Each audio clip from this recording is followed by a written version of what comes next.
Hi, Miss Hi, Miss Sharon. Ann. Hi, everyone. Sharon J. Lawrence is here, and I'm back. And Yes, it's day 11. Can y'all believe it? We're almost halfway through, but we're not rushing it because this is super awesome, right? Day absolutely. 11.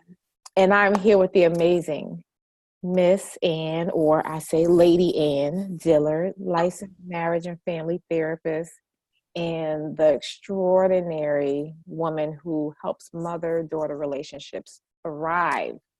How are you, Miss Ann? I am so blessed and honored to be here with you tonight. Hey, it's so exciting to be on the other side of the mic, Yes, because right? you do this every week. Usually every week I'm on with Teen Talk Live. And so it's just, oh my goodness, it's an honor just to be here with you. Oh, thank you so much. And you know everything that goes into planning, right? And so here I am talking about 31 days. So I'm like, Lord, help. But I it, saw that and I said, God, you must have given her a special anointing for that. yes, absolutely. Absolutely. So I'm truly grateful for you joining me, and I am ready. I want you to tell the people more about you, who you are, where you're located, and what it is that you specialize in. Excellent. It's again, thank you for having me on this forum. I'm glad to be here. I'm Ann Dillard. I'm a licensed marriage and family therapist. I am coming to you from right outside of Atlanta, Georgia, and I work in private practice and I specialize in helping teens to heal. And Awesome. in working with teens, what we do know is that you get to work with the family because Yes. they're not, living independently of their families. So, Mm-hmm. an LMFT, I work with the whole family system, Mm. right? Okay. A lot of times, mostly mothers will call me and they're like, my teen is this, that, and the other. Mhm. And when 9 times out of 10, when I get down to it, it really has to do with that core mother-daughter relationship. Why Mm. she acting, like she's acting, why she's so disrespectful, Mm-hmm. why these different things are happening. So that's my primary focus is working with teens, but also healing the mother-daughter relationship. That's awesome.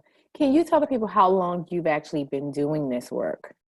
Wow. I have as a licensed clinician, Mm-hmm. only about a few years, but before that, I've been doing this for a while. Now, my Okay. focus really went to healing the mother-daughter relationship when I started my own healing journey.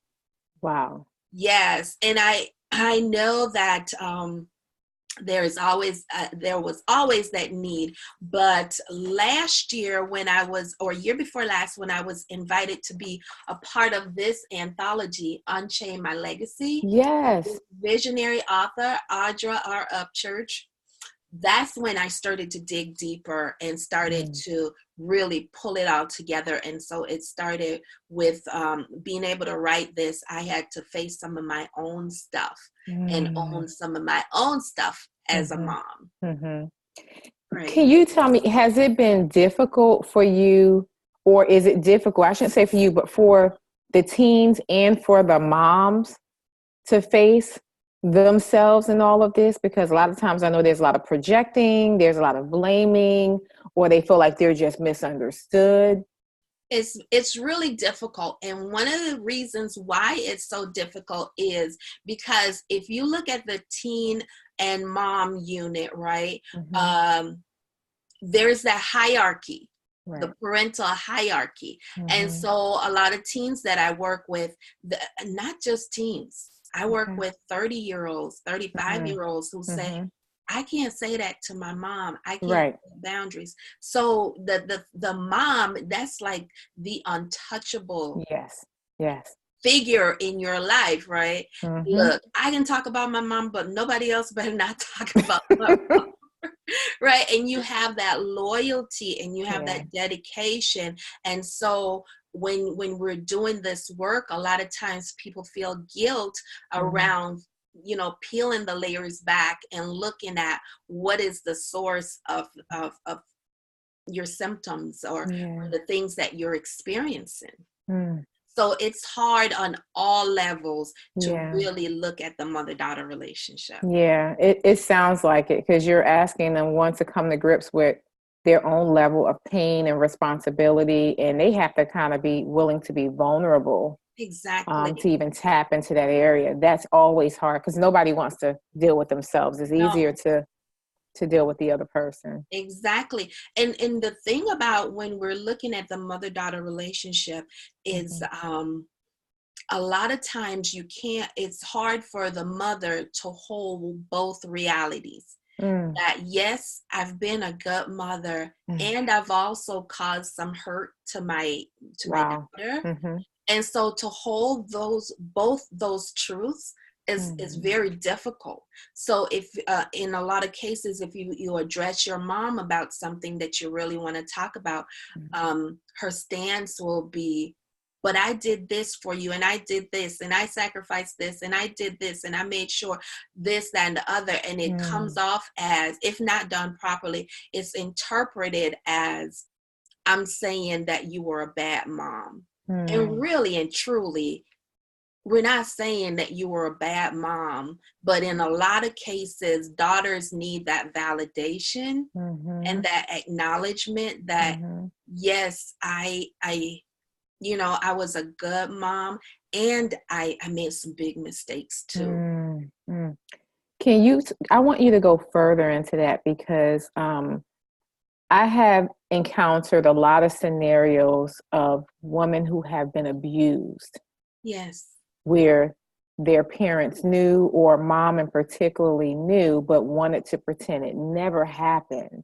Yes. And they often will, ask me as friends or colleagues and say, well, what do you think of that? I said, a lot of times it's easier for a mom. I shouldn't say easy. That's not a good choice of words, but it's the choice they choose, the path that they choose, because it's hard for them to come to grips that they allowed something to happen to their child. Exactly. And that is so key.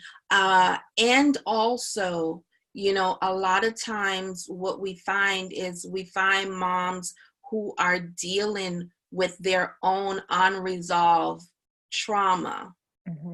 That they've never shared, I'm sure. Never share. So if I accept the fact that this is happening to you, then I have to accept the fact that it's happened to me. That's right. And somebody didn't protect me either.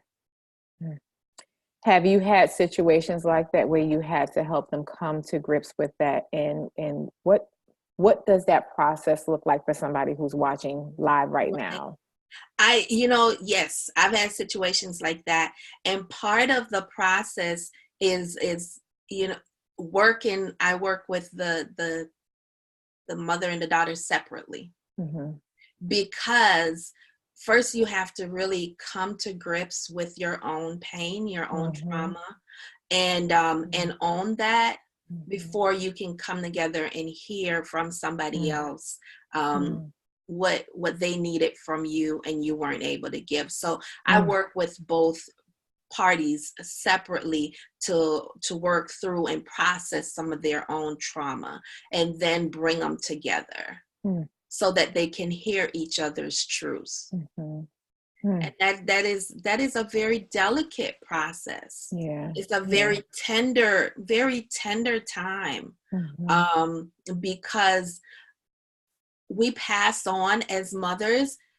We might say in a lot of cases, I'll never do this, I'll never do that. But without the proper skills and the intentionality, it's what's natural and it's default for us. And so we naturally pass on some of those things.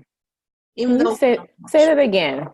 Without the proper skills. Without the proper skills, without the intentionality, we resort to our default, which is what we learn, what we grew up with, what we've seen. And we resort to our default ways of handling situations and subconsciously pass that on.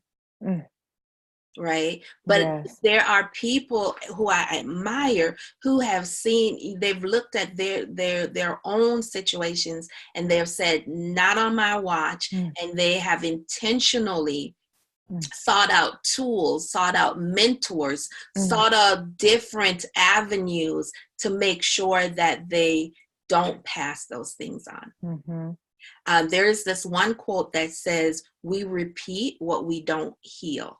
That's right. Right. And then there is, as a therapist, there's this theory that I really, really like. It's the contextual theory by Mm-hmm. Ivan Naj. Mm-hmm. It talks about we give to the, well, first of all, it looks at the family unit as each person being born with a ledger or a balance sheet.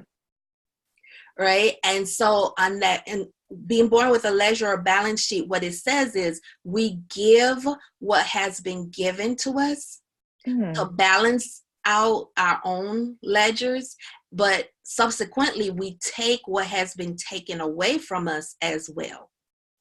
So and that's where you see generational patterns, what we call generational curses. Mm-hmm. So we spend a lot of our time trying to balance Big Mama's balance sheet, Wow. and her ledger, Mm-hmm. and Granddaddy's ledger. That's Mm-hmm. not ours to balance. Mm-hmm. And so it keeps going down generation. We keep taking away from the next generation, trying to balance those ledgers. And what's taken away from them, then they end up taking away from the next generation. And this is how we perpetuate generational patterns. Wow. So basically, start your own ledger. Balance it. Learn what's in your control. Mm-hmm. Learn what's in your control. Don't be afraid of, the dark or the dark side of your story, because it's only through shedding light on it that healing can start to happen. That's right. And it's a painful process, but if you hang in there and you get the proper help and the proper guidance, you'll get through on the other side. And on what the other side looks like is emotional health and wellness, setting up a legacy of emotional health and wellness.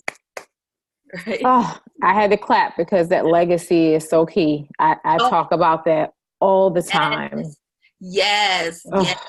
That legacy. I was in the car on, what's today? Today is Wednesday. Yes. And I was actually in the car Monday morning driving to work. And I said, God, I want my legacy to be that mental health was a mission for me.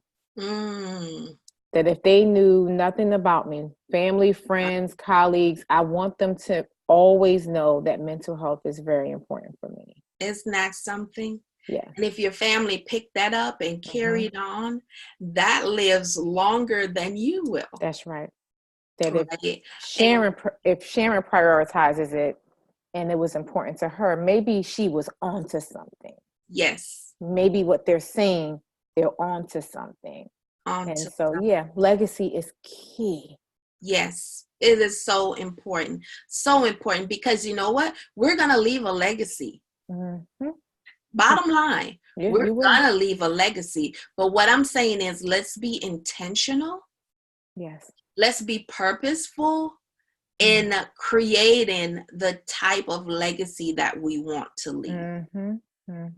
Absolutely. Because either way, you're gonna be remembered for something. You're gonna leave a legacy. Yes. And so it's good stuff. This is amazing stuff. It's better than good. Good is good, but it's even better than good. Right. And Sharon, the thing about it is, while we a lot of times put our mothers on pedestal, and they need to be on their pedestals, and we need to reverence them. And part of that, again, is looking at the other stuff that comes, the not so good stuff, because that's one of the most foundational relationships that we have. The mother-daughter foundational relationship, for me, in my opinion, is the blueprint for all other relationships that we have. It's the blueprint. Mm-hmm. If you look at women who struggle with having relationships with other women, Mm-hmm. you trace that back, you can, in most cases, there's a point where they have difficulties with their mothers. Right. Right. And mothers might tell you, don't trust no woman, you don't do this, you don't, the messages that are passed on. And that continues to create that division in our relationship, the attachment that happens between mothers and daughters, that has a direct impact on how you're able to attach in other intimate relationships. The inability to trust. And if you do have a connection, it's a distant connection. It is. And in a lot of cases, if it's not healed, what we end up doing is we end up perpetuating that self-fulfilling prophecy. That's right. See, I told you women were no good, or I told you you can't trust nobody. Yeah. Stuff like that, because that's what you're putting out. Right. Yes. So we have a couple of people on, we have quite a few. Your business bestie and my friend, Marquita. Janelle Johnson is watching. Kiki is watching. Nakaya, hey Pooh. Wanya is watching. So these people from all over. Dr. Kiba Rogers is on. She's from New York. Wanya is in Florida. My cousin Janelle, who is a licensed mental health counselor, she will be on in a few weeks to share information as well. So I'm excited about that. She's in New York City. And so Marquita wants to make sure you don't forget to talk about the tween team cards. That is funny, because I have to talk to her. She ordered a set for her and her son. And these are conversation cards that I developed to help adults and parents have conversation with their teens and their tweens around adultification, which is seeing our Black and brown children as older than they are, right? And it talks about social media, relationships, self-esteem, and growth mindset. So we also explore in those cards, we talk about texturism, colorism. You know, one of the questions is, if you can choose your complexion, if you had a choice, what complexion would you be? Wow. And why? So those are the kinds of things that I've created to help have those conversations, and not just mother-daughter, but mother-son, teens getting to know themselves and understanding each other, to have those core conversations, so that also you can impart your values. And you get a chance to say to a little girl who said, well, I wish my hair was this. You say, honey, you are beautiful, just the way God created you. Right. So these are powerful tools to help mend and to help bridge the gap in these relationships. These sound amazing, but I will say I'm going to encourage some adults to get these cards for themselves, because there are, I primarily work with adults, and I am a therapist for therapists, professionals, and couples. And so when I'm working with my adults, sometimes it's almost like I'm dealing with the younger child who has not resolved a lot of trauma. Absolutely. As we know. So these cards. Absolutely. We may need to tap into this. A set, Ms. Sharon, that's the mother-daughter set. Oh, did y'all hear that? There's a mother-daughter set. There is a mother-daughter set, and I'm getting rave reviews from all over the country, from mothers and daughters who are using it to have these hard conversations. You know, questions like, what dreams did you put on hold when you became pregnant with me? Wow. Or tell me the story of my name. Or I feel valued when you, or I wish you would stop doing, I wish you would do more of. You know, so different conversations like that to spark deeper, insightful conversations, to build opportunities for healing and restoring, strengthening the bond. And I'm just like, I'm speechless, y'all. This information is so good, but even as I think about the cards, I would encourage, even if you're an individual, you're a woman who maybe you don't have a child, or maybe your parent has passed on, but you're still having some challenges. I encourage you to still get these cards to figure out how you see yourself. Absolutely. Because I encourage you, especially if your parents have passed on and you have some unresolved things going on with you too, I encourage you to use them as journaling prompts. Yes. To journal, to write about it, to talk about it. And as girlfriends, we also use the cards amongst us as girlfriends, because we might not be ready to have these conversations with our mothers or our daughters. Wow. But sometimes our girlfriends can call us up and say, hey, I see this. And you might feel like you're this, but this is what I see in you. So it helps to buffer you and prepare you to walk into the arena and have these difficult conversations. Wow. Yes. So the mother-daughter, I'm telling you, it's foundational. The work is foundational, because that relationship is biological, it's physical, it's spiritual, it's emotional. It's everything. Hardly anybody else has the ability to walk in the room and look at you and make you either feel 10 foot tall or 2 feet tall. Yeah, that's true. Right? That's true. That's the power of your mother. Okay, let's see.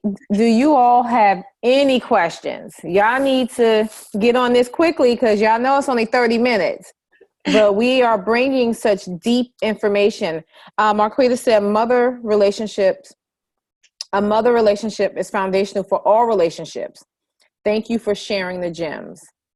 Yeah. And then she says, we all need the tools to help us out. Thank you. It takes a village. Yes, it does. Wow. Yes, it does. Yes. Wani says, great conversation. We're getting some hearts. Dr. Kiba's on. She's going to be on at the end of the month, so I'm excited about that. Kiki's actually going to be on in a few weeks as well. So, and Marquita just was on for week 1. Yes. So we are really trying to make sure we connect to everyone. So everyone, please share and let us know if you have any questions. We only have a few more minutes before Miss Ann leaves me. Before she leaves me. Before I leave, in the book, Unchain My Legacy, one of the things that I wrote about in the there is the awareness. We have 10 awareness in the back of my chapter. My chapter is entitled, I Wish I Knew This When I Was 13. So there are some things that I wish I had known. One of the biggest things that I wish I knew when I was 13 was that my uniqueness is a gift to the world. My round face, my dark complexion, whatever it is about me, it's a gift to the world, and that gift needs to be cultivated. Right. So in the back, I gave awareness about my process, and they serve as tips to people who want to heal their mother-daughter relationship. Right. And so this is slightly older than teenagers, because when you're a teenager, you're still a part of that core unit. Right. So it we do a little different work. But for the adults who want to heal that relationship, awareness number 1, acknowledge that I have made mistakes as a parent. This is to mothers. Acknowledge that you've made mistakes as a parent. So if your child comes to you, your daughter comes to you and say, hey, this was how I experienced life in your household.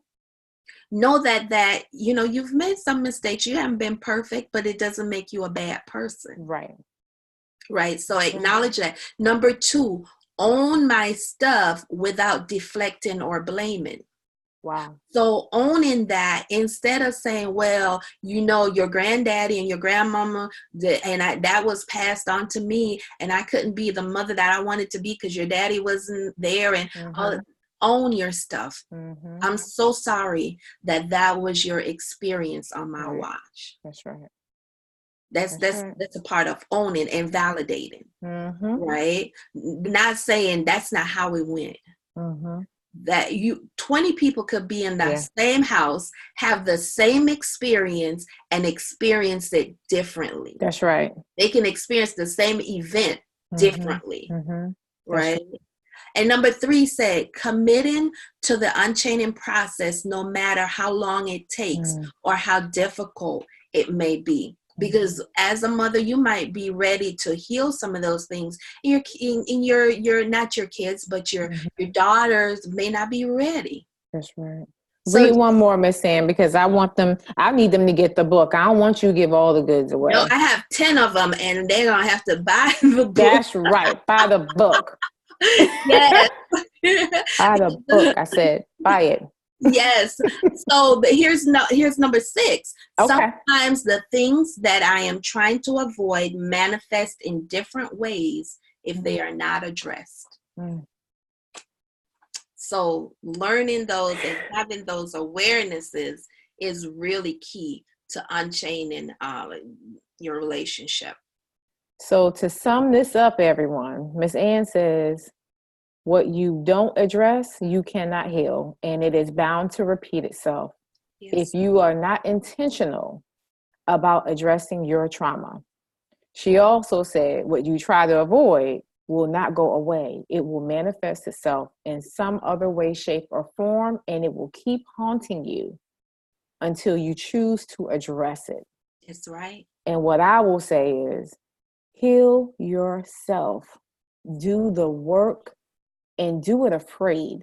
Yes. Do it afraid. It's very uncomfortable. I tell people therapy and the healing process is freeing, but it can also be painful. Very much so.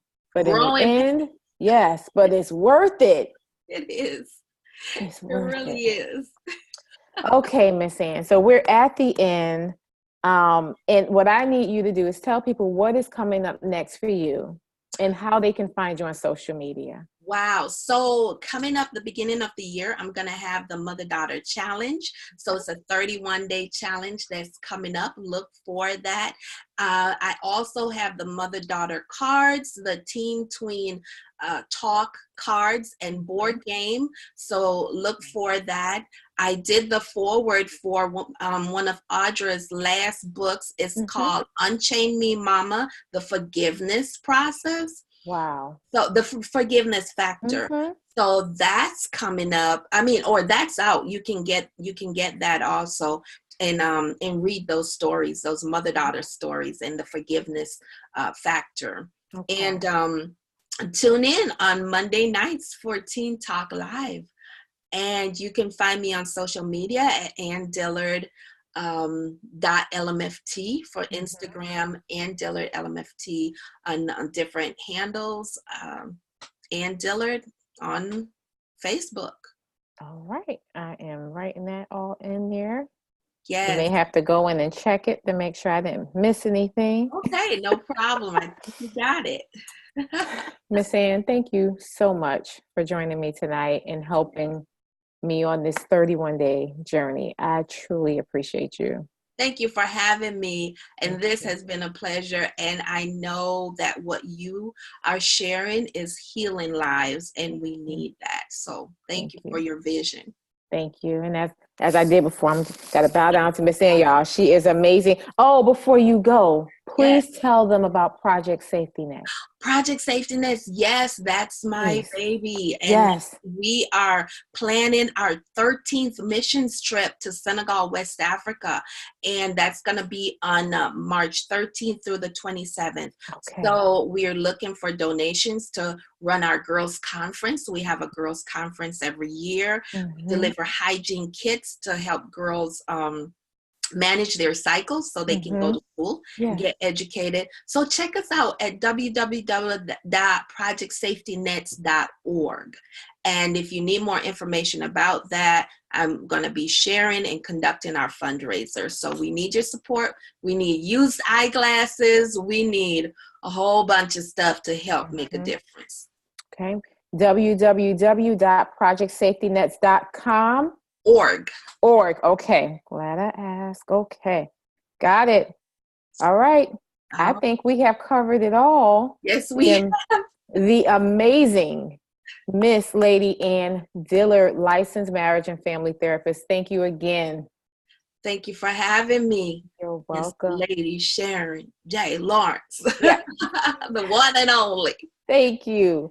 All right, everyone. That's a wrap for tonight. Please tune in tomorrow. Look forward to sharing more of this information on 31 Days of Healthy Relationship Tips. That's a long name, but it is filled with information. Yes, so, until next time, have a good night.